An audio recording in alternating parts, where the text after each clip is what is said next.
Welcome दोस्तों, हम देखेंगे पावर ट्रांसफार्मर में ट्रांसफार्मर और ट्रांसफार्मर में हम देखेंगे बहुत सारे ऐसे ट्रांसफार्मर हैं जिनका हम यूज़ करते हैं। तो ट्रांसफार्मर के समांतर प्रचालन के लिए उसके कुछ कंडीशंस है और इन कंडीशन को हमें याद रखना बहुत ज़रूरी है दोस्तों, क्योंकि ट्रांसफार्मर का पैरेलल ऑपरेशन करेंगे हम, तो पैरेलल ऑपरेशन करते समय इन पॉइंट्स को हमें याद रखना पड़ेगा। ठीक है दोस्तों, तो पैरेलल ऑपरेशन के लिए हमें ट्रांसफार्मर में कौन कौन सी ऐसी चीज़ें हैं जिसे हम इनको याद रखना बहुत ज़रूरी है। तो पहला है सेम फेस क्रम, सेकंड है आपका समान वोल्टेज अनुपात, थर्ड है आपका समान ध्रुवता और फोर्थ है आपका समान प्रति इकाई इम्पीडेंस। तो जनरली क्या होता है, ट्रांसफार्मर को यदि पैरेलल ऑपरेशन करना है आपको दोस्तों, तो इसके लिए क्या करना पड़ेगा, आपको इन चार पैरामीटर्स को आपको याद रखना पड़ेगा। तो ये चार पैरामीटर्स क्या हैं? एक तो आपका फेज सीक्वेंस सेम होना चाहिए। यदि फेज सीक्वेंस सही रहेगा, मतलब आर वाई बी के फेज सीक्वेंस सही रहेगा, तो ये भी आर वाई बी होना चाहिए। यदि ये आपका ट्रांसफार्मर 1 है और ये ट्रांसफार्मर 2 है, तो दोनों का जो फेज सीक्वेंस है आर से आर, वाई से वाई और बी से बी, ये फेज सीक्वेंस आपका सही रहना चाहिए। सेकंड है दोस्तों आपका कि वोल्टेज जो रेशियो है सेम वोल्टेज रेशियो होना चाहिए। यदि वोल्टेज का रेशियो यहाँ पर यदि 250 वोल्ट है, 250 250 वोल्ट है, तो इस फर्स्ट में, तो सेकंड में भी 250 वोल्ट होना चाहिए। कहने का मतलब इस टाइप से आपको समान वोल्टेज रेशियो होगा तो ही आप ट्रांसफार्मर का पैरेलल ऑपरेशन कर सकते हैं। ठीक है दोस्तों, इसके बाद है आपकी पोलैरिटी, जो ध्रुवता होती है, ये ध्रुवता होना चाहिए आपकी समान। यदि ये ट्रांसफार्मर 1 है और ये ट्रांसफार्मर 2 है, तो दोनों की जो पोलैरिटी ये समान होना चाहिए। ठीक है, इससे क्या होगा कि ट्रांसफार्मर का पैरेलल ऑपरेशन करना बहुत आसान हो जाएगा। इसके बाद देखेंगे हम, इसका है सेम पर यूनिट इम्पीडेंस। तो इम्पीडेंस मतलब Z। यदि ट्रांसफार्मर 1 का इम्पीडेंस इतना है, समझो कि 1 है, तो इसका भी इम्पीडेंस 1 ही होना चाहिए सेकंड का। तो इस टाइप से आप ट्रांसफार्मर का पैरेलल ऑपरेशन कर सकते हैं। तो इसमें क्या क्या हो गया दोस्तों, हम देखेंगे ट्रांसफार्मर के पैरेलल ऑपरेशन की जो कंडीशंस हो गई। एक तो फेज सीक्वेंस, पहला फेज सीक्वेंस, सेकंड हुआ आपका वोल्टेज रेशियो, और थर्ड हुआ आपका सेम पोलैरिटी, और फोर्थ हुआ आपका सेम पर यूनिट इम्पीडेंस, मतलब इम्पीडेंस भी जेड भी क्या होना चाहिए, आपका सेम होना चाहिए। तो ये चार पैरामीटर्स आपको दोस्तों याद होना चाहिए, तभी आप ट्रांसफार्मर का पैरेलल ऑपरेशन कर सकते हैं। ठीक है दोस्तों, लेकिन दोस्तों ट्रांसफार्मर में अक्सर ये जो इम्पीडेंस रेशो की बात की जाती है, तो ये इम्पीडेंस रेशो जेड की जो बात की जाती है, ये इम्पीडेंस रेशो कैसा होना चाहिए, इक्वल इन मैग्नीट्यूड। मतलब कि जो मैग्नीट्यूड है, ये मैग्नीट्यूड भी दोनों ट्रांसफार्मर का समान होना चाहिए। मैग्नीट्यूड क्या होना चाहिए, समान होना चाहिए दोनों ट्रांसफार्मर का। उसके बाद है ये जो x/r, मतलब कि इम्पीडेंस और रजिस्टेंस, ये दोनों का रेशो समान होना चाहिए। ये चीज़ भी आपको याद रखना पड़ेगा दोस्तों, क्योंकि दोनों ट्रांसफार्मर का यदि x/r समान है, मतलब कि रिएक्टेंस x और रजिस्टेंस ये दोनों क्या करना चाहिए, इक्वल होना चाहिए, तभी ट्रांसफार्मर आपका कनेक्ट हो पाएगा। वैसे ही हम वोल्टेज रेटिंग की भी बात करेंगे, क्योंकि सेम वोल्टेज रेटिंग की बात की जा रही है। तो वोल्टेज रेशो में क्या हो जाएगा आपका, यहाँ पर क्या करेंगे दोस्तों, वोल्टेज जो रेटिंग है, ये वोल्टेज रेटिंग, इसमें टर्न रेशो जो है, दोनों ट्रांसफार्मर के जो टर्न रेशो हैं वो समान होना चाहिए। दोनों ट्रांसफार्मर का टर्न जो है, नंबर ऑफ टर्न्स वाइंडिंग में जो लपेटी हुई है, वो इक्वल होना चाहिए, और ट्रांसफार्मेशन रेशो भी समान होना चाहिए। जो ट्रांसफार्मेशन रेशो है, ये ट्रांसफॉर्मेशन रेशो भी इक्वल होना चाहिए। तो ट्रांसफॉर्मेशन रेशो दोनों इक्वल होगा, तभी ट्रांसफार्मर को आप कनेक्ट कर पाएंगे दोस्तों। तो इन चीज़ों को आपको याद रखना पड़ेगा बेसिकली। और वैसे ही ट्रांसफार्मर में हम देखेंगे कि ये सिंगल फेज जो ट्रांसफार्मर है, ये सिंगल फेज ट्रांसफार्मर में अक्सर क्या होता है कि ट्रांसफार्मर का जो रेशो है, ये 1 मतलब 1:3 ये मैक्सिमम हो सकता है, इससे ज़्यादा नहीं हो सकता सिंगल फेज के लिए। फॉर सिंगल फेज, ये सिंगल फेज के लिए 1:3। ये जो ट्रांसफार्मर के जो केवी रेटिंग का रेशो है, ये किसका रेशो है, केवीए रेटिंग का रेशियो है ट्रांसफार्मर का। तो आपको भी देखना पड़ेगा 1:3 से ज़्यादा नहीं होता, किसमें? सिंगल फेस ट्रांसफार्मर में। जनरली जो ट्रांसफार्मर रेशो का जो फार्मूला है या ट्रांसफार्मर के लिए जो सूत्र बनता है, ये बनता है आपका NS/NP, मतलब कि secondary number of turns secondary winding का और number of turns primary winding का, ये इसके अपान में हो जाएगा। वैसे ही हो जाएगा secondary voltage VS secondary voltage और VP प्राइमरी वोल्टेज हो जाता है दोस्तों। ठीक है, वैसे ही आपका जो इसमें जो करंट है, ये करंट होगी आपकी, इसे इस तरीके से लिख सकते हैं हम, NS/NP equal VS/VP equal IP/IS, क्योंकि जो करंट की जो वैल्यू है ये अपोजिट हो जाती है। जैसे मैंने आपको बताया, यदि वोल्टेज बढ़ेगा तो करंट क्या हो जाएगी? कम हो जाएगी। ये हमने पढ़ा है। ठीक है दोस्तों, यदि आप वोल्टेज को बढ़ाएंगे, स्टेप अप करेंगे, तो करंट ऑटोमेटिक कम हो जाएगी। तो ये आपका हो जाएगा, ये हो जाएगा स्टेप अप के लिए, स्टेप अप के लिए। यदि आप वोल्टेज को कम करते हैं तो करंट ऑटोमेटिक बढ़ जाएगा, तो ये हो जाएगा आपका स्टेप डाउन। तो ये दोनों सिचुएशन क्रिएट होती है दोस्तों। इसी को याद रखते हुए हम क्या करेंगे, जब आप ट्रांसफार्मर का फार्मूला लिखेंगे तो फार्मूला में क्या हो जाएगा?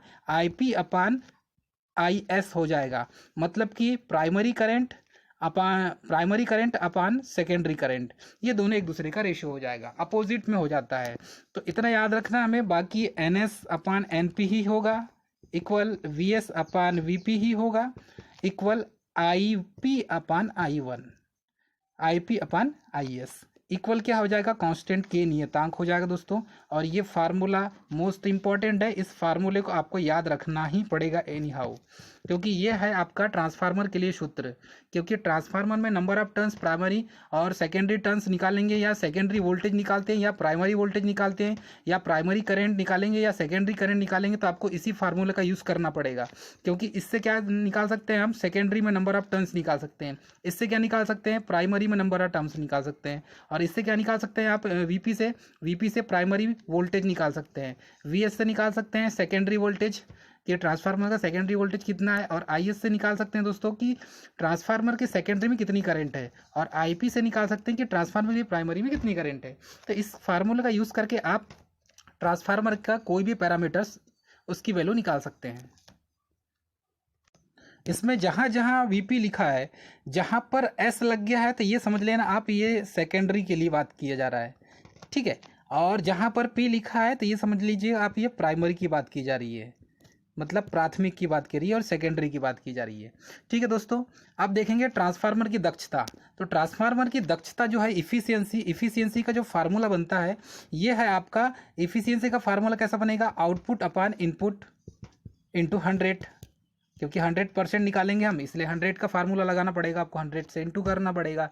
तो ट्रांसफार्मर की जो इफ़िशियंसी निकालेंगे, दक्षता निकालेंगे आप, ये हो जाएगा आउटपुट पावर अपान इनपुट। तो आउटपुट अपान इनपुट इंटू 100, इससे क्या निकल जाएगा आपका? ट्रांसफार्मर की इफ़िशियंसी अर्थात दक्षता निकल जाएगी। ट्रांसफार्मर की दक्षता निकालने का ये फार्मूला है। ठीक है दोस्तों, इसे ये फार्मूले को नोट कर सकते हैं आप, मोस्ट इंपॉर्टेंट है। ठीक है, इसमें ट्रांसफार्मर की इफ़िशियंसी निकालने का फार्मूला है। यदि ऐसा ऑब्जेक्टिव में न दिया हो, ऑब्जेक्टिव में यदि चेंज कर दिया हो थोड़ा सा, तो ऑब्जेक्टिव में ऐसा नहीं दिया हो तो क्या किस टाइप से दे सकता है, ये भी देख लेंगे हम। क्या होता है कि कभी कभी ऑब्जेक्टिव में क्वेश्चन, इसमें जो है ऑप्शन अलग अलग दिए रहते हैं। तो कभी कभी ट्रांसफार्मर की इफ़िशियंसी निकालने का फार्मूला ये भी शो किया जाता है कि kilowatt upon kilowatt plus copper loss, CU loss जिसे कॉपर लॉस बोलते हैं, और आयरन लॉस इंटू 100। तो ये भी फार्मूला दिया रहता है दोस्तों। इस फार्मूले को भी आपको नोट करना पड़ेगा, क्योंकि ये फार्मूला भी पूछा जाता है। तो इसके कितने फार्मूले हो गए? ये फर्स्ट फार्मूला हो गया और ये इसका सेकेंड फार्मूला हो गया। क्या हो गया इसका? Kilowatt upon kilowatt plus copper loss plus iron loss into 100। ठीक है दोस्तों, मैक्सिमम एफिशिएंसी कब होती है? Iron loss equal copper loss, तब की कंडीशन में क्या है? ट्रांसफार्मर मैक्सिमम एफिशिएंसी देता है। तो दोस्तों ट्रांसफार्मर में क्या होता है, बहुत सारी हीटिंग के कारण, ये हीट के कारण क्या बहुत सारे लॉसेस होते हैं। अब ये लॉसेस होगा तो इसके कारण क्या हो जाएगा? इंसुलेशन पंचर हो जाएगा, इंसुलेशन खराब हो जाएगा। किसका? कि आपके कॉपर वायर का। जो कॉपर वाइंडिंग है उसका क्या हो जाएगा, इंसुलेशन पंचर हो जाएगा, मतलब उसके ऊपर लगी हुई जो इंसुलेशन की लेयर है वो नष्ट होने लगती है, तथा क्या है, वाइंडिंग शॉर्ट सर्किट होने लगती है इसके कारण से। तो ये भी ट्रांसफार्मर में इसके कारण भी लॉस होते हैं। ठीक है, अब ये हीट के कारण पूरे लॉसेस, जितने भी लॉसेस होंगे ये हीटिंग के कारण क्रिएट होते हैं।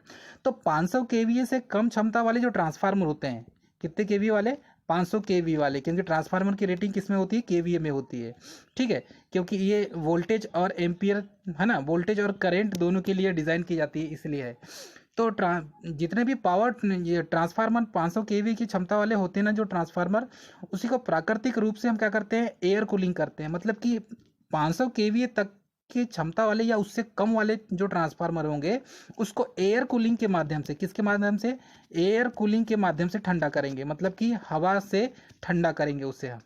ठीक है दोस्तों, लेकिन क्या होता है, बहुत सारे पावर ट्रांसफार्मर जिनकी क्षमता केवी में होती है, अब ये 2000 केवी तक के जो ट्रांसफार्मर होंगे, कितने केवी के, 2000 केवी तक के, यहाँ हम बात कर रहे हैं हीटिंग की, किसकी बात कर रहे हैं हम, हीटिंग की। तो ये 2000 केवी तक के जो ट्रांसफार्मर है ना, और ये 2000 केवीए से लेकर 20000 केवीए तक के जो ट्रांसफार्मर की रेटिंग है, अर्थात इसको बोल सकते हैं 2 MVA। तो ये जो क्या है, इसको हमेशा स्टार और डेल्टा में संयोजित किया जाता है। तो ये आपका डेल्टा कनेक्शन हो गया, इसे बोलते हैं आपका डेल्टा कनेक्शन, और ये हो गया आपका स्टार।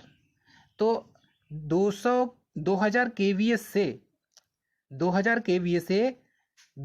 केवी तक का जो ट्रांसफार्मर होता है उसे हमेशा स्टार और डेल्टा कनेक्शन में ही कनेक्ट किया जाता है। ठीक है, तो जितनी भी हाई टेंशन लाइन होती है, तो हाई टेंशन लाइन वाले जिसमें ट्रांसफार्मर यूज़ किया जाता है, ये सब 1500 केवीए से अधिक क्षमता वाले होते हैं, 1500 केवीए से अधिक क्षमता वाले होते हैं दोस्तों।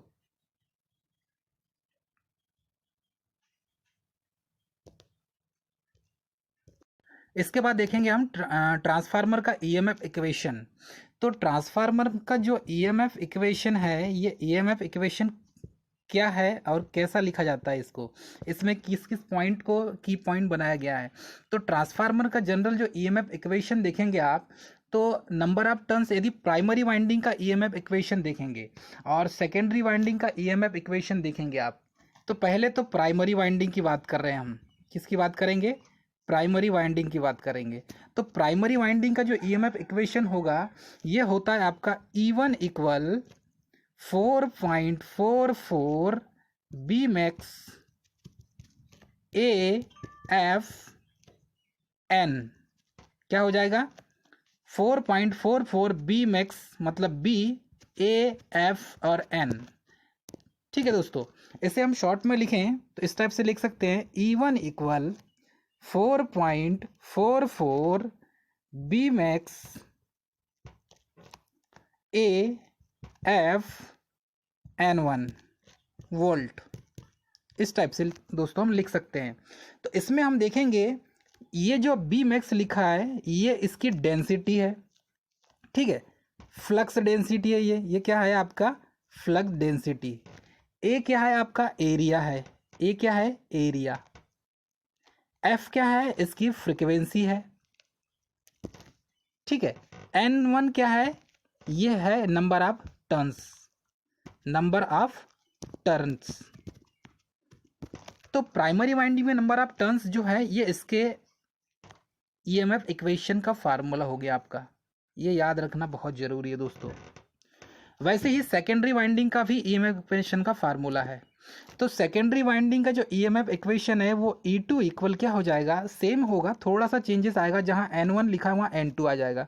तो 4.44 B max A F N2। दोस्तों बाकी सब सेम है, यहाँ पर N2 आ गया, तो ये N2 क्या है, नंबर ऑफ सेकेंडरी टर्न्स। तो सेकेंडरी वाइंडिंग के जो टर्न्स है वही है, ये फ्रीक्वेंसी है आपकी, ये एरिया है, और ये फ्लक्स डेंसिटी बी है, ये फ्लक्स डेंसिटी बी। ठीक है, तो इस टाइप से आप इसको सॉल्व कर सकते हैं। तो इसका जो है E1/E2, ठीक है, इसका जो फार्मूला बनेगा, अब इस फार्मूले को हम देखेंगे। ये फार्मूला जो है प्राइमरी वाइंडिंग और सेकेंडरी वाइंडिंग दोनों के लिए, प्राइमरी और सेकेंडरी वाइंडिंग ये दोनों वाइंडिंग का जो इक्वेशन है, ये इक्वेशन क्या बनेगा आपका, तो ये इक्वेशन बनेगा आपका E1 अपान N1 इक्वल E2 अपान N2 इक्वल 4.445 F, और इसका बराबर इसका मान क्या हो जाएगा, K कांस्टेंट। ठीक है दोस्तों, तो यहाँ पर ये जो है 4.445 MF ये मान होता है K का। तो फार्मूला क्या बन गया आपका, E1 अपान N1 इक्वल E2 अपान N2 इक्वल K। क्योंकि K का मान क्या है दोस्तों, हमने बताया K का मान क्या है 4.44 F या 5F, आगे पीछे भी कर सकते हैं। K इक्वल 4.445 F, ये K का मान हो गया दोस्तों। और ये क्या है, कांस्टेंट है। K क्या है आपका, कांस्टेंट है दोस्तों। तो इसको इस तरीके से आप नोट कर सकते हैं। तो आपका जो बेसिकली जो फार्मूला हो गया, ये फार्मूला हो गया आपका V2 अपान V1 इक्वल N2 अपान N1 इक्वल E2 अपान E1 इक्वल K। ये आपका फार्मूला हो गया दोस्तों। ये याद रखना बहुत ज़रूरी है। इस फार्मूले को V1 N1 E1 एक ही फेस में है, V2 N2 E2 एक ही फेस में। मतलब यहाँ पर जो ये EMF है, ये नंबर ऑफ टर्न्स है सेकेंडरी का, और ये V2 जो वोल्टेज है सेकेंडरी वोल्टेज, इनमें जो रेशियो है वो इक्वल रेशियो है। लेकिन यहाँ पर करंट के लिए जो रेशियो बनेगा वो करंट का रेशियो चेंज हो जाता है। ठीक है, करंट का रेशियो कहाँ चेंज होता है, करंट का रेशियो हो जाता है I1 अपान I2 हो जाता है दोस्तों। बस इतना इसमें अंतर है। इसके बाद देखेंगे वोल्टेज रेगुलेशन का फार्मूला। वोल्टेज रेगुलेशन, तो वोल्टेज रेगुलेशन का जो फार्मूला है ये देखेंगे हम। सबसे पहले देखेंगे ये वोल्टेज रेगुलेशन होता क्या है। ये वोल्टेज रेगुलेशन को पढ़ेंगे हम, वोल्टेज रेगुलेशन। तो इसमें दोस्तों क्या होता है वोल्टेज रेगुलेशन में, क्यों वोल्टेज रेगुलेशन पढ़ा जाता है, तो ये इसमें क्या पढ़ा जाता है, ट्रांसफार्मर का वोल्टेज रेगुलेशन लोड के पावर फैक्टर पर डिपेंड करता है। फर्स्ट की पॉइंट मिल गया कि ये पावर फैक्टर पर डिपेंड करेगा। किस पर डिपेंड करेगा, पावर फैक्टर पर। ठीक है, तो ये पावर फैक्टर पर डिपेंड करेगा। उसके बाद क्या हो जाएगा, तो रेगुलेशन की जो वैल्यू है वो हमेशा कम होना चाहिए। तो ट्रांसफार्मर में रेगुलेशन का जो मान है ये कम होना चाहिए। क्या होना चाहिए, मान कम होना चाहिए, तभी ट्रांसफार्मर एफिशिएंसी ज़्यादा देगा। तो इस बात को भी याद रखना है दोस्तों। और नो लोड से फुल लोड तक वोल्टेज परिवर्तन हमेशा उच्चतम होता है इसमें। तो इसका जो फार्मूला बनेगा, इसमें क्या होता है, रेगुलेशन की वैल्यू हमेशा कम होना चाहिए, तभी ट्रांसफार्मर की एफिशिएंसी मैक्सिमम होगी। तो ट्रांसफार्मर का जो वोल्टेज रेगुलेशन होता है वो लोड के पावर फैक्टर पर डिपेंड करता है, और लीडिंग पावर फैक्टर के लोड पर इसका वोल्टेज रेगुलेशन 0 या निगेटिव हो सकता है। कब की कंडीशन में, जब ट्रांसफार्मर का वोल्टेज रेगुलेशन 0 किसकी कंडीशन में, लीडिंग की कंडीशन में, लीडिंग पावर फैक्टर की कंडीशन में। तो पावर फैक्टर भी बेसिकली 3 प्रकार के होता है। ठीक है, तो पहले पावर फैक्टर देख लेते हैं हम। R/Z पावर फैक्टर का फार्मूला है। ठीक है, तो ये पावर फैक्टर बेसिकली 3 टाइप के होते हैं। एक तो होता है लीडिंग, जिसे आप अग्रगामी कहते हैं, अग्रगामी। सेकंड होता है लैगिंग, इसे कहते हैं आप पश्चगामी। और आपका हो गया यूनिटी, इसे बोलते हैं इकाई, अर्थात 1। इसका इकाई का मान मतलब 1 होता है। तो ये हो गया आपका 3। हमने पावर फैक्टर को 3 पार्ट में डिवाइड कर दिया। तो पावर फैक्टर बेसिकली 3 प्रकार के होते हैं। एक तो हो गया आपका लीडिंग, दूसरा लैगिंग और तीसरा यूनिटी। तो ये तीनों पावर फैक्टर अलग अलग तरीके से अलग अलग लोड पर काम करेंगे। तो यहाँ पर दोस्तों क्या होता है, यदि लीडिंग पावर फैक्टर है किसका, ट्रांसफार्मर का, यदि इस ट्रांसफार्मर का यदि लीडिंग पावर फैक्टर है, मतलब अग्रगामी है, अग्रगामी है, तो अग्रगामी पावर फैक्टर तो क्या होगा दोस्तों, इसका जो वोल्टेज रेगुलेशन है VR, इसका जो मान है ये 0 या निगेटिव हो सकता है। ठीक है, इस पॉइंट को, ये की पॉइंट है, इसको याद रखना पड़ेगा आपको। तो यहाँ पर क्या हो जाएगा, लीडिंग में 0 हो जाएगा और लैगिंग में 1 से ज़्यादा। यदि लीडिंग में क्या हुआ आपका 0 हो गया, तो लैगिंग में क्या हो जाएगा आपका, लैगिंग पावर फैक्टर होगा, तो लैगिंग पावर फैक्टर में क्या हो जाएगा दोस्तों, ये हो जाएगा 1 से ज़्यादा, ग्रेटर देन 1। कितना हो जाएगा, ग्रेटर देन 1 हो जाएगा, 1 से ज़्यादा हो जाएगा लैगिंग की कंडीशन में आपका पावर फैक्टर। तो ये जो पावर फैक्टर है ये ग्रेटर देन 1 हो जाए तो समझ लेना कि लैगिंग पावर फैक्टर है, और यदि 0 हो जाए तो समझ लेना आप कि ये लीडिंग पावर फैक्टर है। तो इस तरीके से आप समझ सकते हैं दोस्तों। अब बात ये आती है कि ये वोल्टेज रेगुलेशन क्या होता है। तो वोल्टेज रेगुलेशन का जो तात्पर्य है, ये जो वोल्टेज रेगुलेशन का जो मतलब है, इसका मतलब क्या होता है, ये मतलब हमें याद रहना चाहिए। तो इसका मतलब ये होता है कि नो लोड से फुल लोड तक वोल्टेज में होने वाला परिवर्तन, वोल्टेज में होने वाला परिवर्तन। तो ये नो लोड से फुल लोड में वोल्टेज में होने वाला जो परिवर्तन है ये कहलाता है वोल्टेज रेगुलेशन। तो हमेशा वोल्टेज रेगुलेशन का मतलब क्या होता है, नो लोड से फुल लोड तक वोल्टेज में, इस V के मान में, जो वोल्टेज है इसके मान में होने वाला परिवर्तन, मतलब स्टार्टिंग से एंडिंग तक इन दोनों के बीच में वोल्टेज का जितने मान परिवर्तन होगा वही वोल्टेज रेगुलेशन कहलाएगा। ठीक है दोस्तों, हम ये समझ सकते हैं इसमें। इसमें देखेंगे हम कि जनरली क्या होता है, पावर फैक्टर पॉजिटिव कब होगा, निगेटिव कब होगा और ज़ीरो कब होगा, ये तीनों सिचुएशन देखेंगे दोस्तों हम। तो जनरली पॉजिटिव कब होता है ये भी देखेंगे, जब लैगिंग पावर फैक्टर होगा, लैगिंग मतलब अग्रगामी, लैगिंग पावर फैक्टर होगा तो हम समझ जाएंगे कि ये पॉजिटिव शो करेगा। तो लैगिंग पावर फैक्टर के समय में क्या दिखाएगा, ये पॉजिटिव दिखाएगा। ठीक है, वोल्टेज रेगुलेशन का मान क्या दिखाएगा, पॉजिटिव।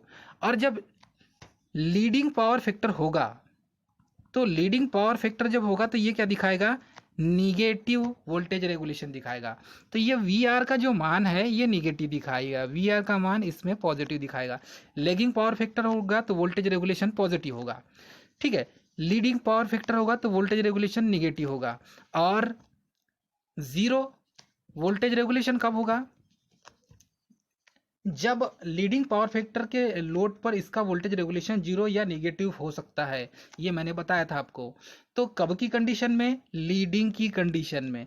तो लीडिंग पावर फैक्टर होगा तो 0 भी हो सकता है या निगेटिव भी हो सकता है। ये दोनों पॉइंट की पॉइंट हो गए, ये तीनों की पॉइंट को आपको याद रखना पड़ेगा दोस्तों। इसे आप अपनी शॉर्ट नोट में, अपने नोट्स में इसे आप राइट डाउन कर लीजिए, क्योंकि ये आपके लिए बहुत फ़ायदेमंद है। क्योंकि ट्रांसफार्मर का वोल्टेज रेगुलेशन जो है ये सिंपल वे में किसी को समझ में नहीं आता। मैं उम्मीद करता हूँ कि आप सभी को समझ में आ गया है। तो वोल्टेज रेगुलेशन का फार्मूला क्या हो जाएगा, ये है वोल्टेज रेगुलेशन का फार्मूला। और वोल्टेज रेगुलेशन में जनरल पर्पस में क्या है, ये VNL माइनस VFL, मतलब कि और अपान VFL इंटू 100, ये आपका हो गया वोल्टेज रेगुलेशन। ये जो VNL है ये है नो लोड, NL का फुल फॉर्म हो जाएगा नो लोड, मतलब कि नो लोड वोल्टेज। वैसे ही माइनस के बाद क्या लिखा है, FL, तो ये हो जाएगा आपका फुल लोड वोल्टेज अपान VFL। तो VFL का, FL का फुल फॉर्म क्या हो जाएगा, फुल लोड वोल्टेज इंटू 100। तो इस फार्मूले में no load voltage minus full load voltage upon full load voltage into 100, ये आपका हो गया वोल्टेज रेगुलेशन का फार्मूला। ठीक है दोस्तों, इस फार्मूले को आपको याद रखना पड़ेगा, क्योंकि ये परसेंटेज पे दिया इसलिए इंटू 100 लगाया गया है। तो इस तरीके से आप वोल्टेज रेगुलेशन इस फार्मूले से फाइंड आउट कर सकते हैं ट्रांसफार्मर का। तो बेसिकली जो ट्रांसफार्मर है उसकी जो प्राइमरी वाइंडिंग और सेकेंडरी वाइंडिंग जो होती है, ये सदैव एक कॉमन मैग्नेटिक पाथ बनाते हैं। तो कॉमन मैग्नेटिक सर्किट बनाने का भी रीज़न यही है, कॉमन मैग्नेटिक सर्किट बनाते हैं ये। ठीक है, तो प्राइमरी वाइंडिंग और secondary winding common magnetic circuit बनाएंगे तब ही इसमें म्यूचुअल इंडक्शन होगा। अब प्राइमरी वाइंडिंग के द्वारा जो लिया गया जो लोड है वो करंट दोनों करेंट सदैव क्या होते हैं, सदी होते हैं, मतलब कि वेक्टर ग्रुप में होंगे हमेशा। तो ट्रांसफार्मर में भी वेक्टर ग्रुप होता है। क्या होता है आपका, वेक्टर ग्रुप होता है। तो प्राइमरी वाइंडिंग तो लिया गया जो लोड है, जीरो लोड करंट, और ये जो दोनों करंट होती है, एक मैग्नेटाइजिंग करंट भी होती है। तो ये दोनों क्या करते हैं, एक सदी जोड़ बनाते हैं। जब ट्रांसफार्मर की सेकेंडरी लोड हो तो ट्रांसफार्मर का जो फ्लक्स होता है वो स्थिर होता है। ठीक है, ट्रांसफार्मर की यदि सेकेंडरी लोडेड है, ये समझिए कि सेकेंडरी वाइंडिंग जो है, ठीक है, मतलब कि ये लोड साइड, लोड आपने ज़्यादा डाल दिया है, लोड बर्डन ज़्यादा हो गया, आपका लोड ज़्यादा हो गया ट्रांसफार्मर में, जो ट्रांसफार्मर का जो फ्लक्स है ये कांस्टेंट हो जाएगा, क्योंकि सेचुरेट हो जाएगा, ये हो जाएगा आपका कांस्टेंट हो जाएगा। ठीक है, मतलब स्थिर अवस्था में रहेगा। और प्राइमरी की करंट भी इससे प्रभावित नहीं होगी, क्योंकि लोड ज़्यादा है तो कांस्टेंट हो गया, तो कांस्टेंट होगा तो जो करंट का मान है ये भी कांस्टेंट हो जाएगा, इसमें फ्लक्चुएशन ज़्यादा नहीं होगा।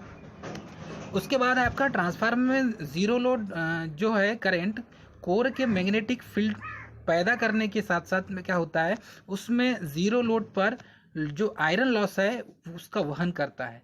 मतलब कि आयरन लॉस जो है ये बढ़ जाएगा आपका ज़ीरो लोड पर।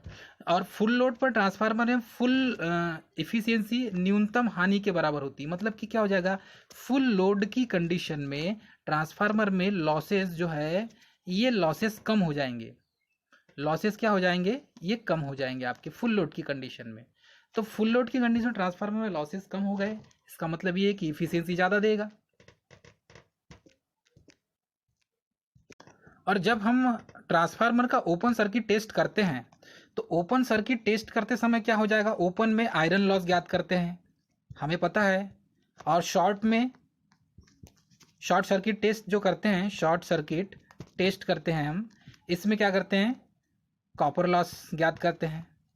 तो वैसे ही क्या है, ओपन सर्किट टेस्ट में जो प्राइमरी या सेकेंडरी वाइंडिंग होती है, इसके किसी भी एक साइड को ओपन रखा जा सकता है और हम आयरन लॉस ज्ञात कर सकते हैं, चाहे ये प्राइमरी साइड क्यों ना हो, चाहे सेकेंडरी साइड क्यों ना हो। हम दो में से एक किसी को भी ओपन रख सकते हैं और हम ट्रांसफार्मर में आयरन लॉस को ज्ञात कर सकते हैं। ठीक है, अब ये आयरन लॉस भी दो प्रकार के होते हैं, मैंने बताया ईडी करंट लॉस और हिस्टेरिसिस लॉस। ईडी और हिस्टेरिसिस, ये दोनों लॉसेस हम ज्ञात कर सकते हैं, इसके दो टाइप्स हैं। वैसे ही क्या होता है कि ओपन सर्किट टेस्ट के लिए जो प्राइमरी वाइंडिंग और सेकेंडरी वाइंडिंग जो होती है, ये जो प्राइमरी वाइंडिंग और सेकेंडरी वाइंडिंग है, इसमें जब आप किसी भी एक पॉइंट को ओपन रखेंगे तो ट्रांसफार्मर को आप टेस्ट करते समय इसका ध्यान देना है कि आप अनावश्यक रूप से किसी भी वाइंडिंग को न छुए। और गैस्केट के गलने या क्षतिग्रस्त होने के कारण ट्रांसफार्मर से जो ऑयल रिसने लगता है, ये एक प्रकार का फॉल्ट है। किसकी वजह से, गैसकेट की वजह से। तो इस फॉल्ट को भी दूर किया जाना चाहिए, नहीं तो ट्रांसफार्मर ऑयल का टेम्परेचर बढ़ने के कारण उसमें आग लग सकती है। ठीक है, तो ट्रांसफार्मर जो ऑयल है, मोबिल ऑयल, इसमें कोई भी अशुद्धियाँ नहीं होना चाहिए, मतलब प्योर होना चाहिए, मतलब इसमें क्या मॉइस्चर नहीं होना चाहिए, इसलिए इसको 120 डिग्री सेल्सियस पर उसको बॉयल उबाला जाता है, गर्म किया जाता है। शॉर्ट सर्किट परीक्षण के लिए क्या होता है, लो वोल्टेज और वाइंडिंग को शॉर्ट सर्किट कहते हैं। तो क्या है, शॉर्ट सर्किट परीक्षण के लिए क्या होता है, लो वोल्टेज वाली एलवी साइड की जो वाइंडिंग है उसको शॉर्ट सर्किट करते हैं और तभी हम कॉपर लॉस ज्ञात करेंगे। ठीक है दोस्तों, सेकेंडरी साइड को हमें क्या करना पड़ेगा, शॉर्ट सर्किट करना पड़ेगा। बहुत सारे स्टूडेंट को ये पता नहीं है कि ट्रांसफार्मर में कोई मूविंग पार्ट नहीं होता। जब ट्रांसफार्मर में कोई मूविंग पार्ट नहीं है तो इसमें विंडेज लॉस, फ्रैक्शन लॉस, मतलब कि घर्षण और विंडेज लॉस होंगे ही नहीं। और जब घर्षण और विंडेज लॉस नहीं होंगे तो इसकी जो इफ़िशियंसी है, ये जो इफ़िशियंसी ये क्या होगी, मैक्सिमम होगी। इसीलिए ट्रांसफार्मर की जो इफ़िशियंसी होती है दोस्तों, ये 95 से 98 99% तक होती है ट्रांसफार्मर की इफ़िशियंसी, क्योंकि इसमें कोई मूविंग पार्ट नहीं है, इसीलिए इसकी इफ़िशियंसी ज़्यादा होती है। अब यदि आपको ट्रांसफार्मर की सारे दिन की इफ़िशियंसी निकालना है, मतलब कि दिन भर की क्षमता निकालना है आपको, ठीक है, वर्किंग डे निकालना है आपको ट्रांसफार्मर की, तो आप कौन से फार्मूले से निकालेंगे। तो इसका जो फार्मूला है, इस फार्मूले को हम देखेंगे दोस्तों, ऑल डे इफिशियंसी जिसे बोला जाता है ट्रांसफार्मर की। जब आप LATA बन जाएंगे या टेस्टिंग असिस्टेंट जब होंगे आप और किसी सब स्टेशन में वर्क करेंगे, तब की कंडीशन में क्या होती है, हमें ट्रांसफार्मर की ऑल डे इफिशियंसी निकालना पड़ता है। ठीक है, आप ऑल डे इफिशियंसी भी निकाल सकते हैं ऑल डे। सेकंड निकालते हैं आपकी जो वीकली है, वीकली टेस्ट करते हैं ट्रांसफार्मर का, वीकली टेस्ट भी किया जाता है, फिर मंथली टेस्ट भी किया जाता है। ठीक है, मंथली इफिशियंसी भी निकाली जाती है, ऑल डे इफिशियंसी भी निकाली जाती है और वीकली इफिशियंसी भी निकाली जाती है। तो यहाँ पर क्या होता है, यदि ट्रांसफार्मर के सारे दिन की इफिशियंसी निकालना है, ऑल डे इफिशियंसी, तो इसका एक फार्मूला है और इस फार्मूले का ये है फार्मूला आपका।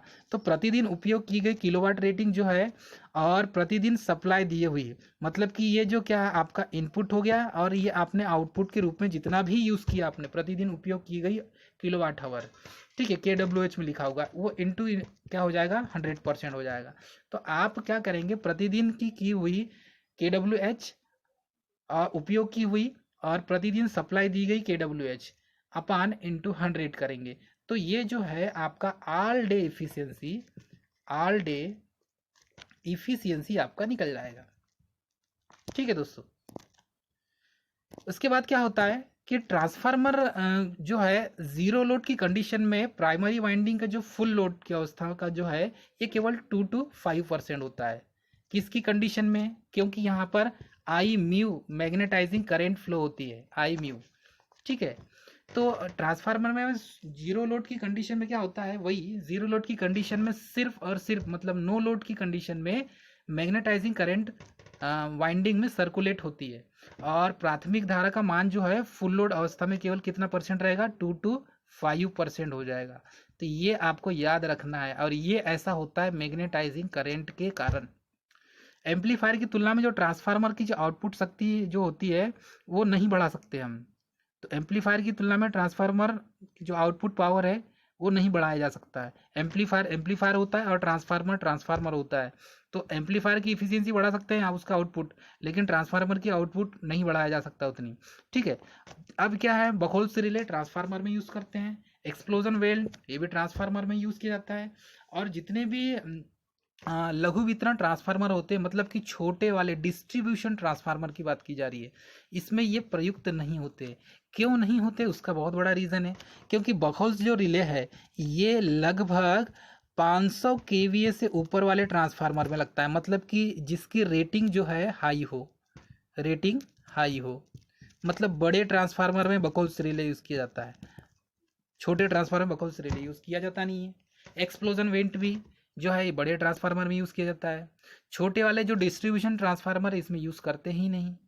ठीक है, तो पावर ट्रांसफार्मर हो गए आपके, ठीक है, और जनरेशन ट्रांसफार्मर जो हो गए, ये जनरेशन ट्रांसफार्मर जनरेटिंग स्टेशन के पास लगे होते हैं। पावर ट्रांसफार्मर जो ट्रांसमिशन सब स्टेशन में लगे होते हैं। तो इन ट्रांसफार्मर का जो यूज़ करते हैं ये इसमें आपका बखोल्स रिले यूज़ किया जाता है, क्योंकि ये 5 MVA 10 MVA 15 MVA 45 MVA बड़े बड़े ट्रांसफार्मर होते हैं, उनमें यूज़ किया जाता है। इसके बाद देखेंगे दोस्तों वेरिक। वेरिक का भी यूज़ बहुत जगह करते हैं, जिसे आप ऑटो ट्रांसफार्मर कहते हैं। ऑटो ट्रांसफार्मर इसका दूसरा नाम वेरियक भी है, मतलब इससे आप टैपिंग करके निकाल सकते हैं। तो यह 8 से 10 टैपिंग वाला होता है। ये समझो कि एक टाइप का ऑटो ट्रांसफार्मर ही है, मतलब प्राइमरी वाइंडिंग में उसी में होगी और सेकेंडरी वाइंडिंग उसी में होगी। मतलब एक ही वाइंडिंग में प्राइमरी निकलेगा और सेकेंडरी भी बनेगा वो। तो इसमें क्या होते हैं, 8 से 10 टैपिंग वाला एक ऑटो ट्रांसफार्मर होता है। ठीक है, इसको AC सप्लाई देंगे। तो जब ट्रांसफार्मर का जो टेम्परेचर है, ये टेम्परेचर गेज जो है, ये तेल का जो ताप मापने के लिए हम मेन टैंक में इसको लगाते हैं, टेम्परेचर गेज। क्योंकि टेम्परेचर ज़्यादा नहीं होना चाहिए, यदि टेम्परेचर बढ़ेगा तो इंसुलेशन पंचर हो जाएगा। इंसुलेशन पंचर हो जाएगा तो ये जो ऑयल है, ये ऑयल का वेपराइजेशन होने लगेगा, जिसके कारण ऑयल जल जाएगा। जब ऑयल जल जाएगा तो ट्रांसफार्मर की वाइंडिंग्स है, इस वाइंडिंग में आग लग जाएगी। तो ये भी एक बहुत बड़ा ड्रॉबैक है, इसको भी याद रखना पड़ेगा दोस्तों। इसीलिए ट्रांसफार्मर जो है उसमें जो ऑयल आप डाला जाता है, उसको उसके मॉइस्चर को पहले दूर किया जाता है, उसके बाद ही ऑयल डाला जाता है। टेप ट्रांसफार्मर ऐसा ट्रांसफार्मर होता है जिसमें वोल्टेज रेगुलेशन के लिए सेकेंडरी वाइंडिंग में एक मध्य में कोर टेपिंग की जाती है, वहाँ से टर्न्स निकाले जाते हैं, तब ये टेप्ड ट्रांसफार्मर कहलाता है। ये इसका डायग्राम देखेंगे हम। टेप्ड ट्रांसफार्मर का जो कंस्ट्रक्शन है सेम ऑटो ट्रांसफार्मर के जैसे है। तो ये इसकी जो वाइंडिंग है दोस्तों, एक ही वाइंडिंग प्राइमरी और सेकेंडरी दोनों निकलेगी। ठीक है दोस्तों, ये आपका हो गया प्राइमरी साइड, प्राइमरी साइड, और ये हो गया आपका सेकेंडरी साइड, सेकेंडरी साइड। तो दोस्तों प्राइमरी साइड और सेकेंडरी साइड निकाल सकते हैं। यहाँ से ये फर्स्ट टर्न हो गया, ये आपका सेकेंड टर्न बीच बीच से निकाल दिए, थर्ड, फोर्थ, फिफ्थ एंड 6, मतलब 6 से 8 टर्न निकाले जाते हैं, टेपिंग करके 8 टर्न निकाले जाते हैं। तो बीच बीच में हमने निकाल दिए।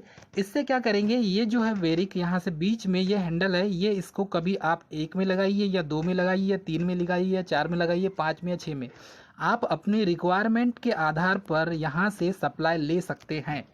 तो अलग अलग टर्न में अलग अलग वोल्टेज शो करेगा, तो वोल्टेज अलग अलग टर्न में अलग अलग दिखाएगा। तो ये किस टाइप से ट्रांसफार्मर बन गया, वेरिएक।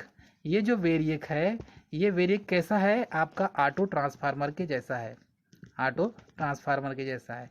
लेकिन ऑटो ट्रांसफार्मर फिक्स्ड वाइंडिंग रहती है, लेकिन ये जो वेरिएक है इसमें क्या होगा, टेपिंग की जाती है। ठीक है दोस्तों,